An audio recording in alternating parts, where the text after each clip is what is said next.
आपल्याला म्हणले find the coefficient of correlation for the distribution in which S D of X, S D म्हणजे standard deviation of x.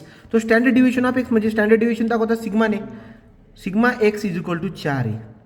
पुढे काय म्हणतात standard deviation of Y म्हणजे sigma Y is equal to 1.8 आहे.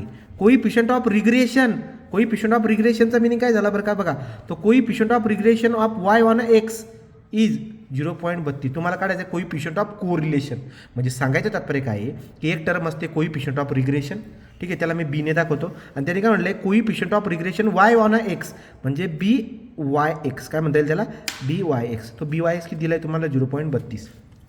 तो तुम्हाला लक्षामध्ये यायला पाहिजे की एक असते कोइफिशियंट ऑफ कोरिलेशन कन्सेप्ट आणि दुसरी असते कोइफिशियंट ऑफ रिग्रेशन कन्सेप्ट. या दोघांमध्ये काय संबंध आहे? या दोघांमध्ये काही संबंध नाही आहे. बघा सिंपल आहे. कसं करता येईल मला, माझ्याकडे आहे कोइफिशियंट ऑफ रिग्रेशन. तो कोइफिशियंट ऑफ रिग्रेशनचा फॉर्म्युला असतो बी वाय एक्स घेतला आहे समजा मी.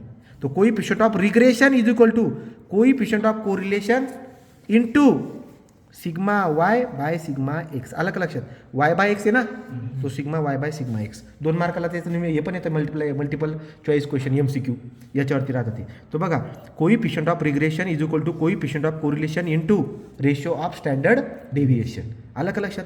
समजा आता सध्यासाठी त्यांनी जो गिवन डेटा दिला होता सिग्मा एक्स सिग्मा वाय दिला होता, बी वाय एक्स दिला होता, म्हणून मी हा फॉर्म्युला वापरला. पण समज जर त्याने मला एक्स ऑन वाय म्हटलं असता तर मी B X Y is equal to काय लिहिलं असता R into sigma X divide by sigma Y. आलं का लक्षामध्ये? बी एक्स वायचा formula R into sigma X divide by sigma Y. पण सध्या तुम्हाला काय दिलेलं बरं का coefficient of regression Y on X म्हणजे बी वाय एक्स. काय फॉर्म्युला येईल R into sigma Y by sigma X. चला टाका बरं का. बी वाय एक्स दिला आहे तुम्हाला 0.32 इज इक्वल टू आर तुम्हाला काढायला लावलं आहे. कोइफिशियंट ऑफ कोरिलेशन काढायचं ना, कोइफिशियंट ऑफ कोरिलेशन म्हणजे आर काढायचं आहे. सिग्मा वाय किती दिला आहे तुम्हाला 1.8 आणि सिग्मा एक्स किती दिला आहे 4. मग सांगा बरं याचा आन्सर किती आहे? याचा आन्सर किती? कॅल्क्युलेटरमध्ये आपण आन्सर काढूया. कुठे कॅल्क्युलेटर द्या.